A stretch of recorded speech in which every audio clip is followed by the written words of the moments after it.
Local group continues to improve and rebuild homes in the wake of the fires.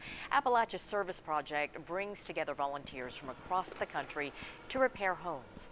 After the fires, the group partnered with Mountain Tough with a goal to rebuild 25 homes for low-income Sevier County residents. 2 years later, they have completed 15 homes and have 6 more in the works. A construction superintendent says a lack of skilled volunteers has slowed them down.